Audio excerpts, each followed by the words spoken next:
Morning.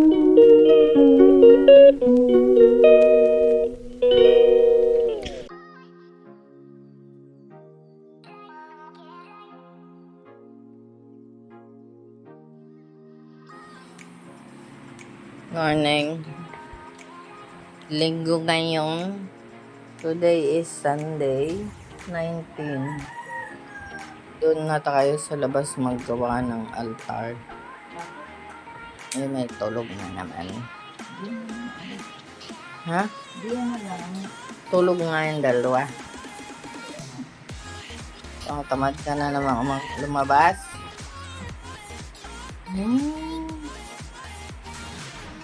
Tamad din kung lumabas. Exercise na nga yun. Saan? Ba't nakakaya?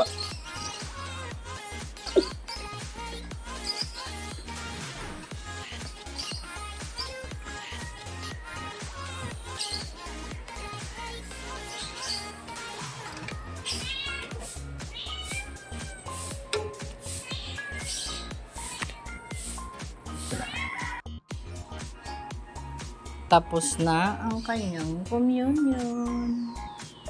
It's 7:40 na. Kaya yan ang breakfast niya. 2 itlog. Pero may suman pa siya doon. 2 itlog. At 1 kalahating tasang kape. Kasi ayaw niyang 1 tasa. It's ligo time. Pero ayan again everyone dito kami nag-communion ni nanay, pero natapos na, kaya liguan time para sa aking mga fish crackers. Good morning everyone. Marumi na naman ang aming aquarium. Bago ako umalis, linisin ko ulit. At si Bebe is sleeping in the corner.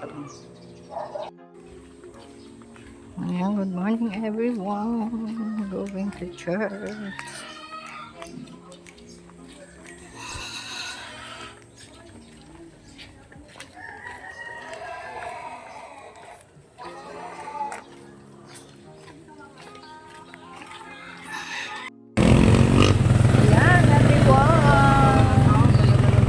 Correct. Diretso kami. Andito na kami sa Imperial. Dating Imperial, pero famous na ngayon na Shopwise. We're going to the church with Rachel and Emma.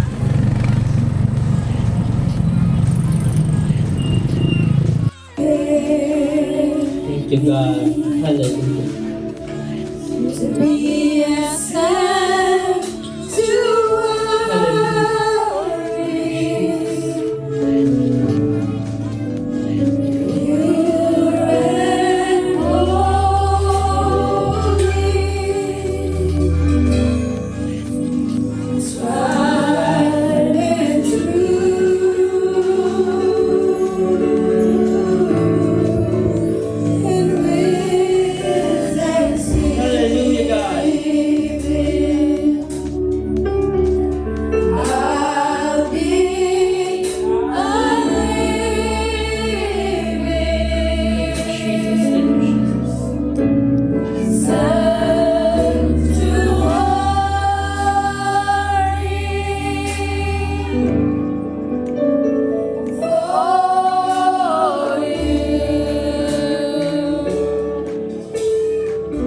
For our transgressions, He was bruised for our iniquities. The chastisements of our peace was upon Him, and with His stripe we are healed. Amen! Hallelujah! Thank you, Jesus! And then habang manatili tayo na kayo mga gaano kabuti ang ating Panginoon. Yes, we celebrate the Pentecost dahil mabuti ang Panginoon na binigyan niya sa atin ng kanyang Espiritu, mga kapatid. Hallelujah. But we need to honor natin kung sino ba talaga yung ating Panginoon bago yan, mga kapatid. Hallelujah. Siya lang naman, mga kapatid, yung dumaan sa cross of Calvary, mga kapatid. Yung mga hirap dinaanan ng ating Panginoon, mga kapatid, bago siya muling mabuhay, mga kapatid. Hallelujah. Kaya kung merong higit na mas mahirap pa na pinagdaraanan, mga kapatid, wala nang mas higit na hihirap pa doon sa dinanas ng ating Panginoon. Amen. Physically, mentally, mga kapatid, talaga durog na durog ang ating Panginoon. Malaya tayo, mga kapatid. Maghanap ng lugar kung saan natin pwedeng kausapin ang ating Panginoon. Hallelujah. Hindi tayo malakas. Hindi tayo lalagpas sa langit. Tandaan natin yan. Kahit anong dasal, anong simba. Sabi sa Bible, mga kapatid, hindi tayo nakaabot sa kaluwalhatian ng Panginoon. Ba't ngayong umaga, mga kapatid, this is our chance na maayos natin yung puso natin sa ating Panginoon. Hallelujah. Kahit dun man lang, mga kapatid, makita ng ating Panginoon na hallelujah. Natapat tayong naglilingkod sa Kanya. Thank you, Jesus. Thank you, Jesus. Hallelujah. Thank you, Lord God. Thank you,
overwhelmed, Panginoon, by your goodness, Panginoon, despite ng lahat ng aming pinagdadaanan at pinaglalabanan, O God.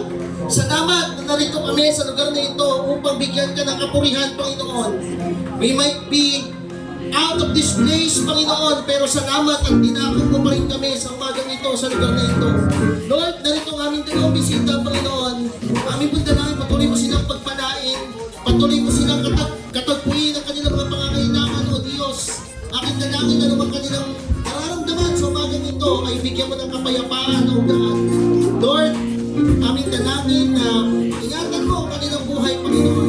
Aming dalangin na hindi ito ang huli, kundi ito ang umpisa, Panginoon, ng pagkilala nila sa iyong kabutihan at sa iyong kadakilaan, Panginoon. Lord, aming pagdalangin na ibuhos mo, Panginoon, ang iyong pag-iingat sa kanilang dalawa, God, na saan man silang dako maparoon, ang iyong kabutihan ay kanilang masaksiyan at kanilang maramdaman, Panginoon, sa pang-araw-araw nilang pamumuhay. Lord, wala kaming kahit na kundi ang panalangin, Panginoon. Pero alam namin, Panginoon, na kung ikaw ay sa kanilang Diyos, anumang bagay na kanilang gagawin ay magkakaroon ng katagumpayan, Panginoon. Bless your people, Panginoon. I-bless mo ang aming mga bisita sa umagang ito. To God be all the glory in Jesus' powerful name we pray. Amen. Praise God. Hallelujah. As I request Brother John River to pray sa ating tithes and offering, mga kapatid. Praise the Lord. Let us pray, mga kapatid. Taas po natin ang ating mga tithes and offering. Lord Jesus, dakila at makapangyarihan sa lahat. Minsan pa, Panginoon, we invite your presence, Panginoon. Mananahan ka sa aming mga puso, O God. Mananahan ka sa aming mga buhay, Panginoon. Lord, dalangin namin sa mga oras na ito, O God, na pagpalain niyo po lahat ng mga kamay ng mapag-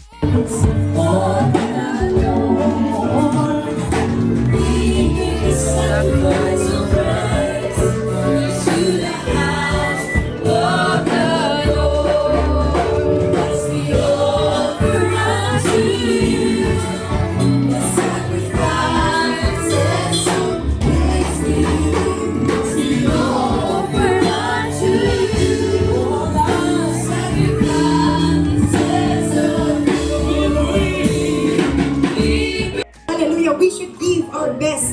Hallelujah, response sa ating mga aral. Amen? Hallelujah, para hindi po niya habaan.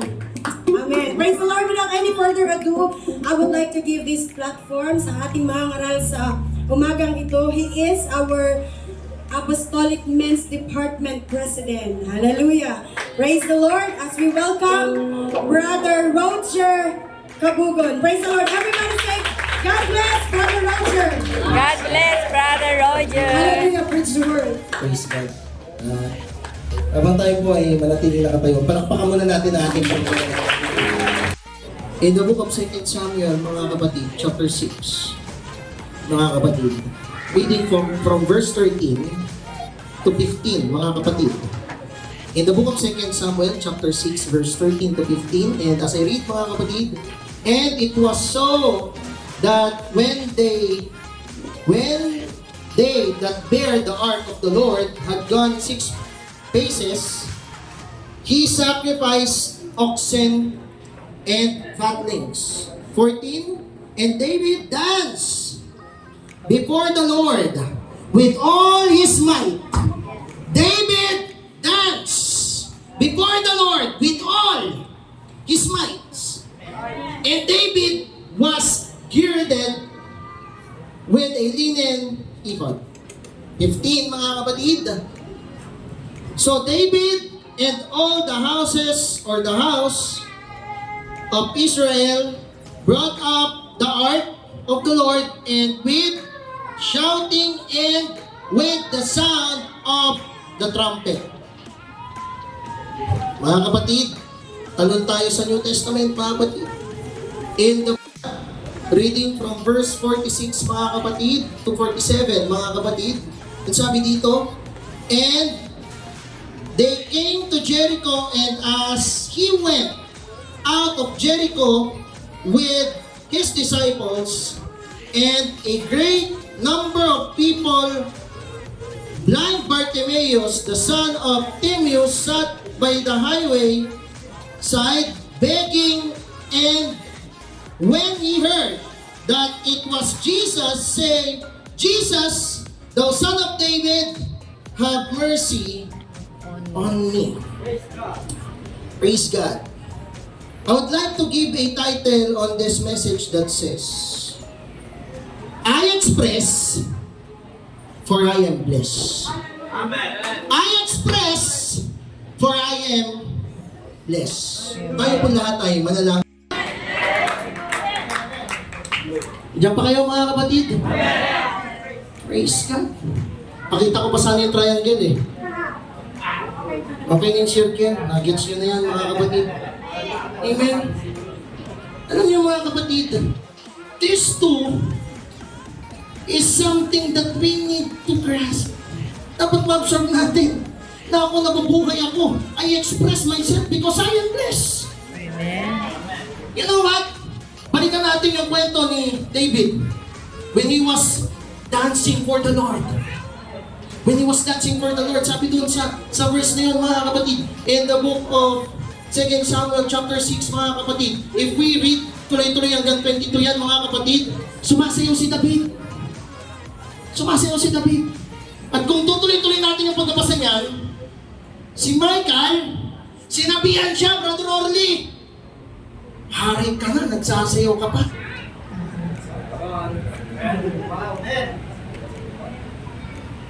Tayo dito, naglulunundag, umiiyak, tapos biglang tumatawa. Ano ba yung ginagawa nyo? Professional ka pa naman. Ayaw lumuhod. Professional eh. Hindi nyo alam. Diyos. Mahal tayo ni Lord, mga kapatid.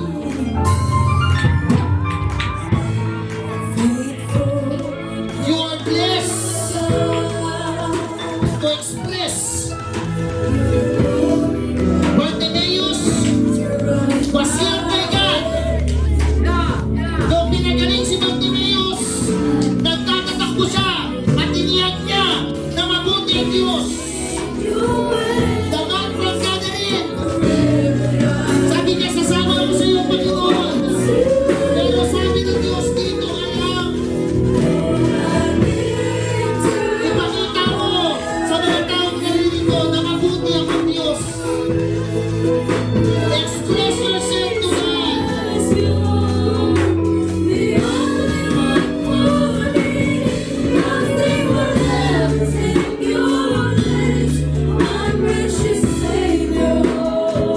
Tell it to God, just tell it to the Lord, mga kapatid.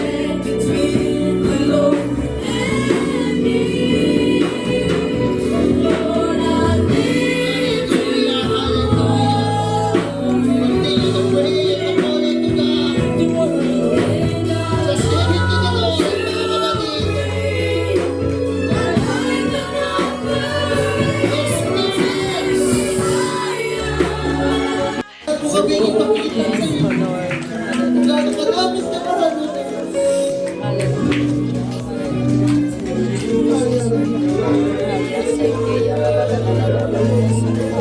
Oh, God, oh, God.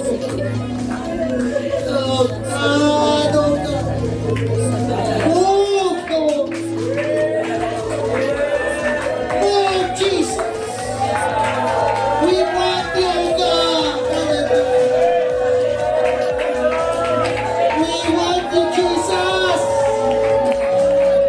Hindi lamang tayo. Ikaw ang Diyos na siya magbigay sa amin ng lakas, kapangyarihan, kakayanan, gano'n pang kami, Lord. Ibigay mo ng kapangyarihan upang kami makasunod sa iyong salita. Mamuhay kami ayon sa iyong katwiran, ayon sa iyong liwanag, God. Tulungan mo ang bawat lugar, hallelujah. Lord, isin mo kami ng iyong pag-ibig, God. Patuloy mo ang abutin ang bawat isa, Ama. Lalo na Diyos, ang aming mga kahinaan, ang aming mga pagkakamigan. Lord, alam namin ka na mga bagay na kakumplis sa iyong paningin, God. Lord, salamat sa iyong mayamang biyaya. Salamat sa iyong mayamang Amen. Praise the Lord. We are dismissed mga kapatid. In Jesus' name, magkamayan po ang bawat isa. At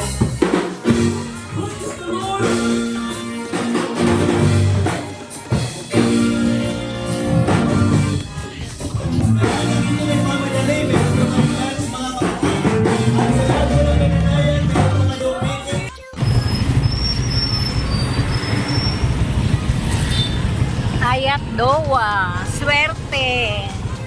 Ang nasakyan namin. Ngayon, nakuha namin sa palengke. Kaya uwi na kami. At magluluto pa ng tanghalian. Nilabas ko na yung fish. Nakabili na kami ng talong. Baka makalimutan si talong, ha? Lago tayo kay nanay. Ang talong, wow. Favorite ni nanay. Ayun lang. And thank you, Lord.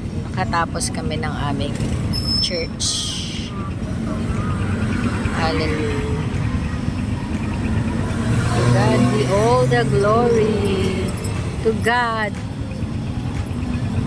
be all the glory.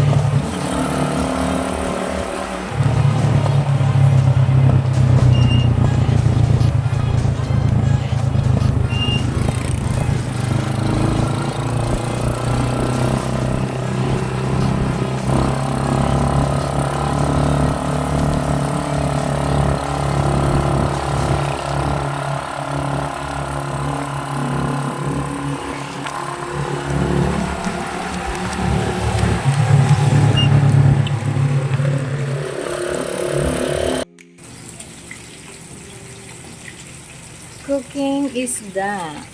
Isda at talong. Kahit sabihin mong linggo,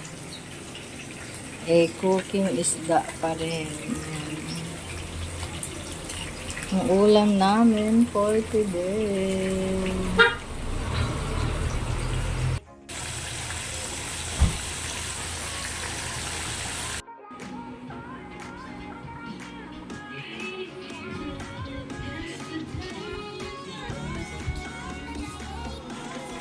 Lunch time ni inay. Ayan, mga kapatid.